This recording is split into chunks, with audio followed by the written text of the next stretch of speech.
What's up? My name's Glueboy, welcome back to the channel, and we have part 1. Here's part 2. But before the video actually starts, so I was wrong in last video when I was describing history of the Hittite Empire. I'm not an expert in this field. I'm not a historian, I'm a fucking art student.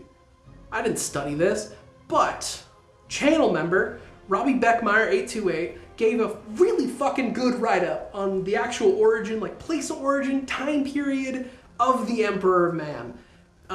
Dude's an actual, he's actually knowledgeable in this field, unlike me. So just pause, read this, pretend I said it last video. You know, where we left off from last time was directly right when he was going to start the Great Crusade. Now, all of his Primarchs were scattered. A big problem, because, you know, he needs those to lead his armies. Pretty important when you're trying to lead a war effort. So the Great Crusade took on 2 specific modes. First, manifest destiny across the galaxy. It is mankind's destiny to claim every single habitable planet and force all those that aren't to become habitable. All the enemies of mankind, all of that, fuck them. Only humans in this galaxy. And then the second part, gather all 20 Primarchs, wherever the fuck they are, and bring them back to the fold. With the first one being Horus. Kinda. So, if Alfarius is to be believed, I know, if Alfarius is to be believed, he was the first, technically, because he kind of just landed on Terra when he got shot out. I assume just like in the backyard of the Imperial Palace, like right on Malcador's little herb garden or something, because then the Emperor's like, alright, he's here. Malcador, raise my child. And Malcador raised Alfarius, which is why he's like that. An incredibly sketchy man raising the sketchiest Primarch. But to at least the documented Primarchs, we'll go back to our regular bald asshole. With Horus, he was actually pretty close with, because he found him first, and he traveled with him a whole lot. They fought together, saved each other's lives, bonded, like in a familial sense. I know, the Emperor cared about another living person. Wild, these kids he made for essentially just his general project. He actually gave a shit about Horus. And eventually he would go and find other Primarchs, with the second one actually being Leman Russ, where Horus got a little bit of first child syndrome. Not really happy that there was this new kid taking his attention, but Emps told him to get along with his sibling, so Horus did his best. And then yada yada yada, the other Primarchs were found. And this would culminate right when all the Primarchs were back, right to the Olenor Crusade, which is a subpart of the Great Crusade against the biggest Orc ever. I'm gonna say Crusade a lot in this part. It's kind of just how they catalog every war. But the war itself doesn't actually matter. It's just fought a bunch of orcs, everyone was there, goody goody. And eventually they won, which culminated with the triumph of Olenor, a big ass parade, where you get this famous picture of all the Primarchs, like on a little ledge. Triumph of Olenor. But here Emps would make a pretty shocking declaration that he was going back to Terra. Alright, everyone's found. Horus is now the War Master.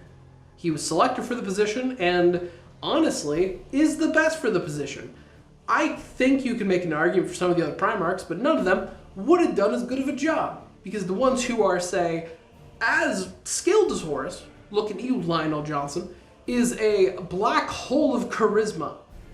At least Horus can talk to people and is more personable than Gilman, with Gilman being the best statesman. He would have been the best empire builder for War Master, but whatever. Horus was given this position, and the Emperor went back to Terra to do his plans. He did 3 main things while Horus was freaking the fuck out that everything was collapsing around him, nothing was going as planned, all of his brothers hated him now, and he had 0 support network. Good on you, Emps. But he was busy creating the Council of Terra and the High Lords, a bunch of regular human bureaucrats who ruled everything and made all the rules for the Space Marines.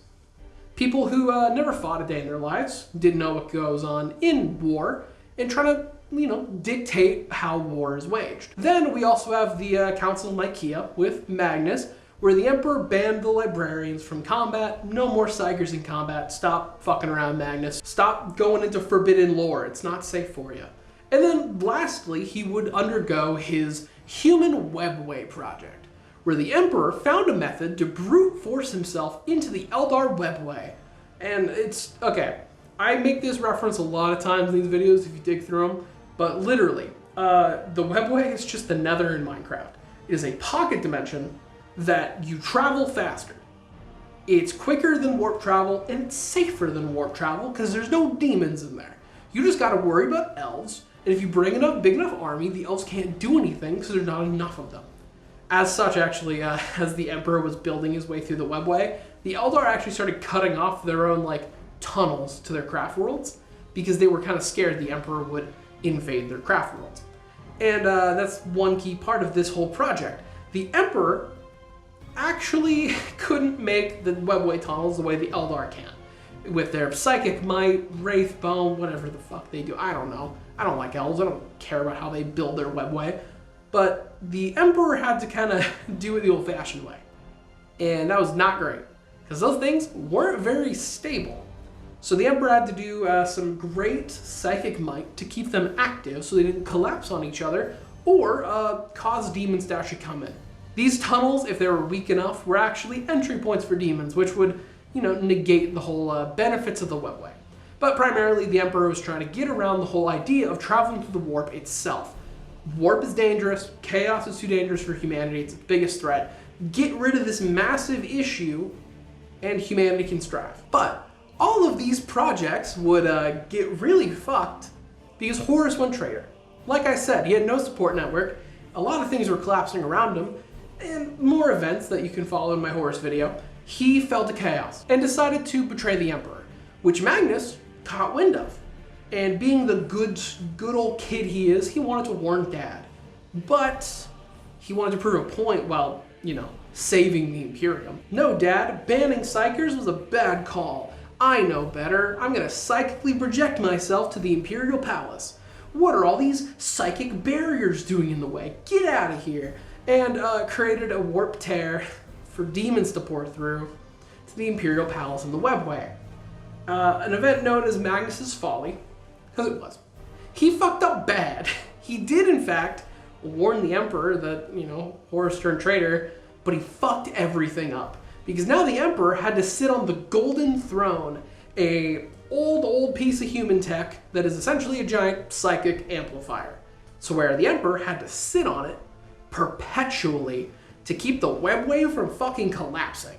Because the webway collapses, more demons come through, a lot of people inside the webway die, because all of his custodians and Sisters of Battle were in there, fending off demon incursions from Magnus's fuck-up. If they fail, demons overrun Terra. If the webway project fails, fucking all of his boys die. A major deal. So he had to sit there in perpetual torment on the throne, because it fucking hurts to be on it. And he would struggle and keep it up. Which also, this entire thing, just looking at it narratively, it's just every fucking shonen arc where you have like your Dragon Balls, your One Piece or whatever, and you have your overpowered protagonist and they can't be in the fight because they'll one-shot the big bad. So you gotta like have them dead and coming back to life, or stuck somewhere, or healing in a healing pot. I only know Dragon Ball and One Piece when it comes to shonen. I don't watch that much anime, I'll be honest. But Horus went on the warpath. He cleaved through the galaxy, getting a lot of wins, while the Emperor was just stuck on the home front. And there's a lot of shit going on, specifically in the book Master of Mankind. Pretty good read, I've been working through it. There's a lot of shit going on in the Webway War, the birth of Drakion, which the Emperor had to deal with. Fucking Ra's a real one.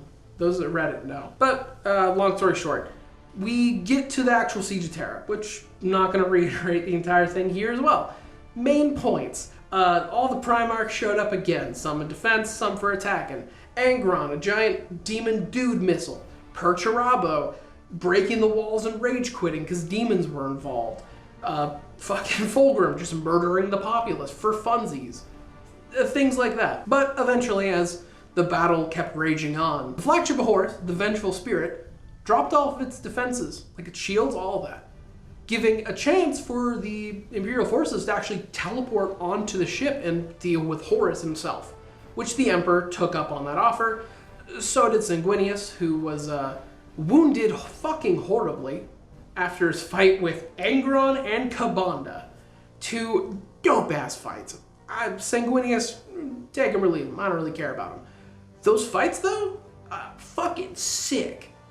This art in particular is like the coolest thing ever. They would teleport on board, and this is where things get interesting, because we don't really know what happens. There's a story being told, and we've all, heard thousands of times.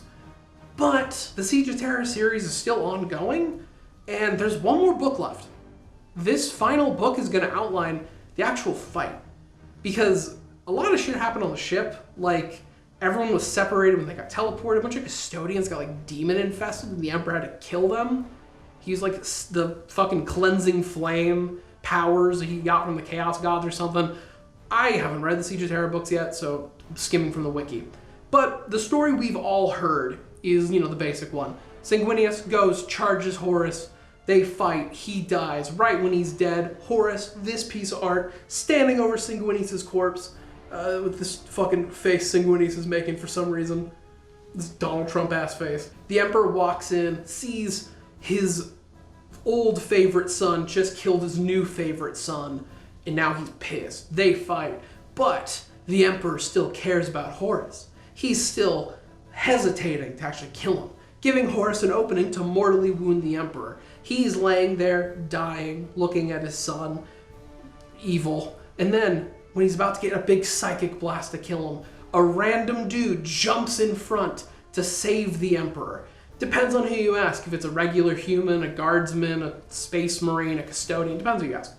Each faction wants to rep their own for this specific tidbit. Horus scoffs and just murders them. No thought, no hesitation, just dumbass. Got in the way of my blast. The Emperor, his heart hardens at his son for the callousness of his act, and unleashes a psychic attack so strong he literally deletes Horus from existence. Chaos entities, as Horus was at this point, they just go back to the warp and then come back later when they die. The erasing of a soul is incredibly fucking difficult. This is a stupidly powerful attack, that's what I want to lay here. But the Emperor was then carried away, mortally wounded, placed on the Golden Throne because he needed to contain it, and he left Malkador in the seat, which Malkador was doing his best, charging the Golden Throne. The moment Malkador got removed, the Emperor put on, Malkador just like Thanos snapped, disintegrated, died for his sacrifice just to hold shit together. And now that's where the Emperor currently is. A living corpse thing. He's alive, if you could call it that. He's still psychically very powerful, keeping everything in line as best he can. But that's the story as we know it currently. Will this change? Probably. I have a feeling some extra shit might go down. There's a theory that Sanguinius actually wasn't killed by Horus, was killed by the Emperor, because Sanguinius might have fell to the Black Rage or something. Big deal, because apparently Horus didn't actually want to kill the Emperor going into this. He wanted to take it over and didn't want to kill his dad. So something would have to provoke this actual fight. But we'll see when the book comes out, whenever that fucking comes out. But now, we get to current day Emperor. What is he actually doing all day? What's his role in the Imperium? Well, first and foremost, he's now revered as a god. The entire Imperial populace shifted over time to become very, very religious. Something the Emperor definitely was not a fan of. Now it's kind of part of his plan, I think. It's kind of the only thing keeping the Imperium together at this point, because as Gilman figured out when he got revived, if he gets rid of the whole notion that the Emperor's a god, that causes a giant schism, like holy war, and would just cause a lot of things to collapse, because the one beacon of hope, just snuffing that out is a really bad idea. And other than that, the Emperor sits on the Golden Throne, keeping, Terra safe of demons. And the other part is keeping the Astronomicon alight. And for those of you who don't know, the Astronomicon is essentially the North Star of the warp. And navigating the warp is really fucking hard because it is a constantly changing eldritch hellscape that is impossible to make sense of. But there's this big old psychic beacon that the astropaths can actually tap into and see, which gives them a perpetual reference point for where Terra is, which means they can navigate. And in fact, that's one of the reasons humans can't go too far in like the galactic depths and the galactic core, because the Astronomicon gets too dim and you just can't find it anymore. And blind jumping in the warp is a really fucking stupid idea, because either you get killed by demons because you're in the warp too long, or you pop out into real space in the middle of nowhere, stranded, because there's no like planets, no stars, no colonies, so you're just stuck till you eventually run out of supplies and die. So Emperor's job of keeping the Astronomicon alive is a pretty big deal. Something that in a couple thousand years will go out. The Emperor's throne is failing. It's currently being held together because of some Inquisitors, some cool-ass Inquisitors in the Volta Terra series, keeping it together with some Dark Eldar help. The elves helped work on the throne, keep it alight, and it's only got like a few thousand years left in it till it shuts off, and humanity will most likely die a very slow death in the universe. Such as the end of 40K when it eventually happens in, I don't know, whenever Games Workshop runs out of money. But other than that, he's still somewhat alive and kicking. Like I said, religion is really important to the Imperium. It's becoming a lot more of a thing for the Emperor's plans. I mean, just look at the fucking Sisters of Battle, who are able to perform legit miracles through belief of the Emperor. A bit weird, they aren't using psychic stuff. It's not warp fuckery. It's like miracles. And then also you have Saint Celestine, who seems to follow a lot of the rules of a greater demon. Like a greater demon of the Emperor or something. Ridiculous shit. And in fact, there's even a chance the Emperor might find some way to come back, or he's probably just going to turn into another chaos god. Like become his own chaos entity, because you have the sheer psychic mass of all of humanity believing he is a god. That's going to become real in the warp. That's just how it happens. And there's some other stuff with like the Emperor's revival. A lot of different people are trying to work at bringing him back. Probably Constantine Valdor, the King in Yellow, is doing something. There's a whole bullshit with the Star Child, which I have a feeling you all know from if the Emperor had a Texas speech. Be honest, that's where we all learned it from. But that's a subject for another time. Primarily, there's one part I want to mention with the whole Gilman thing. The Emperor is still aware and can actually still kind of communicate. He goes out and does some stuff psychically, like shifting the tides of something, or possessing a religious man to do some bullshit, reviving Gilman, psychically helping Gilman burn part of Nurgle's garden and actually destroy a chunk of Nurgle's like big old disease cauldron. In the whole story of Dark Imperium, I need to read apparently. Dark Imperium and Godblight fucking rule. Speaking of Godblight, the part I want to mention, there is a scene where the Emperor talks to Gilman, if you could call it talking, because I think this perfectly encompasses the Emperor's current state. But I'm just gonna read the Emperor's portion of this. I'm not reading the entire exchange. It's a whole really cool scene, so just read the Dark Imperium series. I know it has Gilman and Ultramarines on the front, but trust me, I've heard it's really good. But essentially, Gilman is in the throne room and being bombarded psychically with a lot of voices talking at the same time. Almost like a bunch of different souls are speaking to him. Some of the things it says is, my son, 13, Lord of Ultramar, savior, hope, failure, disappointment, liar, thief, betrayer, Gilliman, a son, not a son, a thing, a name, not a name, a number, a tool, a product, father, not a father, thing, apotheosis, victory, defeat, choose, fate, future, past, renewal, despair, decay, my last tool, my final hope, Gilliman. Heavy shit to hear your dad say to you after not seeing him for 10,000 years, but you know, and other than that, yeah, the Emperor mentally is holding onto a thread, physically holding onto a thread because of the throne, and the only thing keeping the Emperor standing is the sacrifice of 1,000 psychers. Like, I think every day or every week. where the black ships, led by the Sisters of Silence, blanks by the way, so the black ships suck to be on if you're a psyker, are brought to Terra for their beautiful sacrifice of being fed to the Emperor's machine to psychically charge him like a big ol' person battery. Grim shit, but you know, that's 40k. Yeah, that's about it. If you like this, you know, like, comment, subscribe, do that stuff, join membership, and see ya.